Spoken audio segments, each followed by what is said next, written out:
చూస్తున్నాం శ్రీనివాస్ని అరెస్ట్ చేసిన పరిస్థితి కనిపిస్తుంది. మరి అయితే వర్షిని ఎక్కడ ఉంది? ఎందుకంటే ఆ విజువల్స్లో మనం చూసుకుంటే వర్షిని ఎక్కడ కూడా కనిపించలేదు. మరి వర్షిని ఎక్కడ పెట్టారు? తనని వాళ్ళ పేరెంట్స్కి ఏమైనా అప్పచెప్పే ప్రయత్నం చేస్తారా అన్న దానిపైన కూడా ఇంకా వివరణ రావాల్సింది. ప్రజెంట్ మనతో పాటు రుద్ర గారు ఉన్నారు, అడిగి తెలుసుకుందాం. రుద్ర గారు, శ్రీనివాస్ని అరెస్ట్ చేశారు, ఆనందంలో ఉన్నారు. మరి వర్షిని పరిస్థితి ఏంటి? వర్షిని ఎందుకని కనిపించట్లేదు? అమ్మాయిని ఎక్కడ దాచారు, లేకపోతే ఎక్కడ పెట్టారు ఏంటి అన్న దానిపైన కూడా వాళ్ళు చాలా మంది ప్రశ్నిస్తున్నారు. ఏంటి దీనికి సంబంధించిన సమాచారం? అంటే చట్టపరమైన నిర్ణయాలు ఎలా ఉంటాయంటమ్మా, ఎల్లూరి శ్రీనివాస్ పైనే ఎఫ్ఐఆర్ ఉన్నది, అంటే డబ్బులకు సంబంధించిన విషయాల్లో.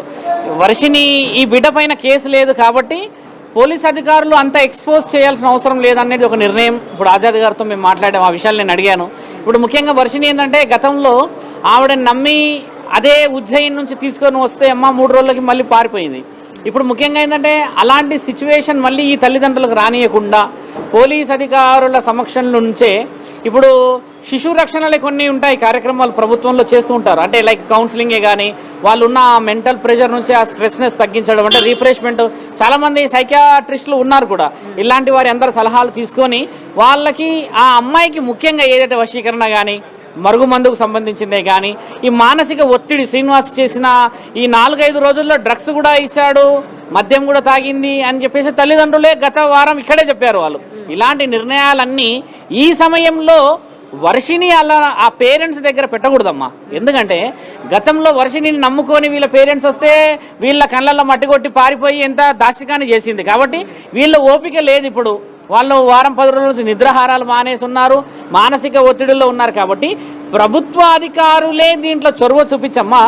ఒక న్యాయపరమైనది 1 నెల కానీ 2 నెలలు కానీ ఆమెకు సంబంధించిన మానసిక ఒత్తిడి కార్యక్రమాలు ఏవైతే ఉంటాయో అలాంటివి తీయడం చేత మిగతా ఈ పేరెంట్స్కే కానీ ఇప్పుడు అక్కడ రాధికాన అమ్మాయి వాళ్ళకి సంబంధించిన వాళ్ళందరికీ కూడా న్యాయం ఆడపిల్లలకి బలంగా జరుగుతుంది అనేది ఒకటి తెలిసి వస్తుంది. ఇప్పుడు నా ఉద్దేశం సాధు సత్పురుషుని కావాల్సి ఎల్లూరి శ్రీనివాస్కు చెప్పేది ఏంటంటే, ఒక ఆడపిల్లకి ఎట్టి పరిస్థితుల్లో అన్యాయం జరిగితే మాత్రం నేను మాత్రం ఊరుకునే లేదు.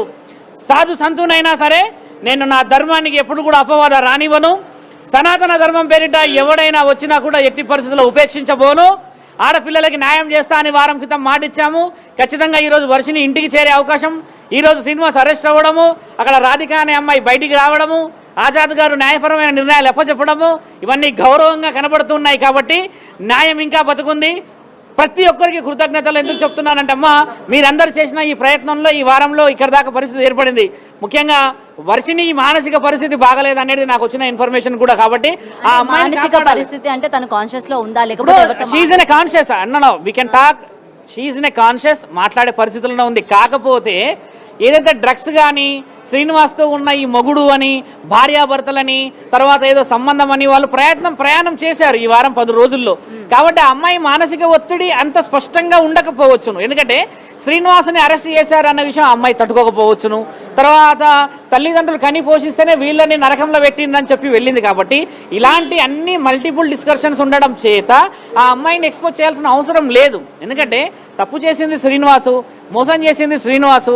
ఆడపిల్లలని చిన్న పెద్ద మాటల ద్వారా వశీకరణ వస్తాయి, చేతబడి వస్తాయి, నాబడి ఈ బడి అని చెప్పి చేసింది అంతా శ్రీనివాస్. కాబట్టి దీనికి శ్రీనివాసే ఖచ్చితంగా స్పందించాలా.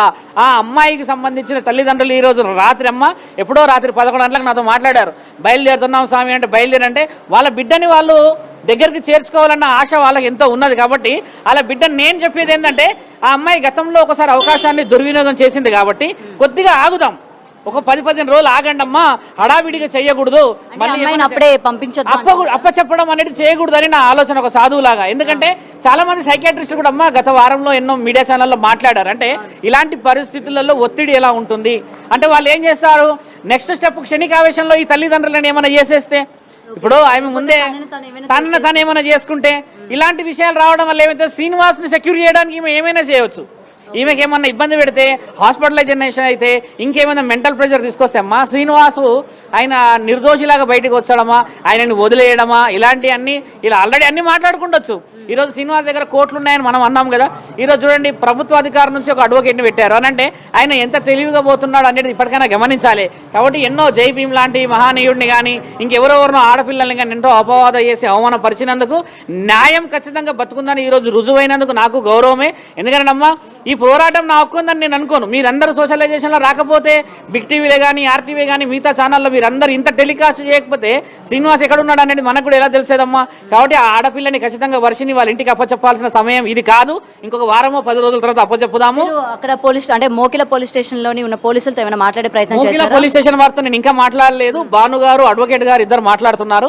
వాళ్ళు మాట్లాడిన దాంట్లో వాళ్ళు కూడా ఏమన్నారంటే ఇంకా రావాల్సిన విషయాలు రప్పించే అవకాశాలు ఉన్నాయి. ఎందుకంటే పోలీస్ అధికారులు ప్రత్యక్షంగా ఎంక్వైరీ చేయాల్సిన మొదటి వ్యక్తి వర్షిని మాత్రమే.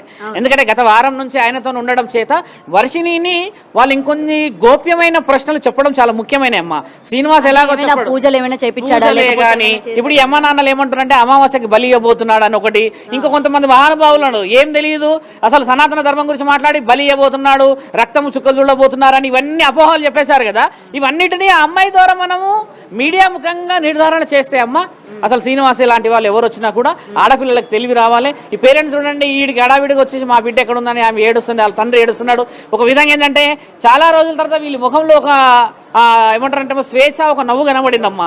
అంటే మనం విజయం వైపు ఉన్నామని అర్థం. కాబట్టి ఆ తల్లిదండ్రులు కాపాడాలి. ముఖ్యంగా నా వెనకాల నిలబడ్డారు మాధురి గారు. ఇప్పుడు వాళ్ళ సంఘం అంతా బయటకు వచ్చారు. అలాంటి వాళ్ళు ముందుకు రావాలి. మాధురి లాంటి వాళ్ళందరినీ గౌరవం, నిజంగా మంచి గౌరవం అయినది.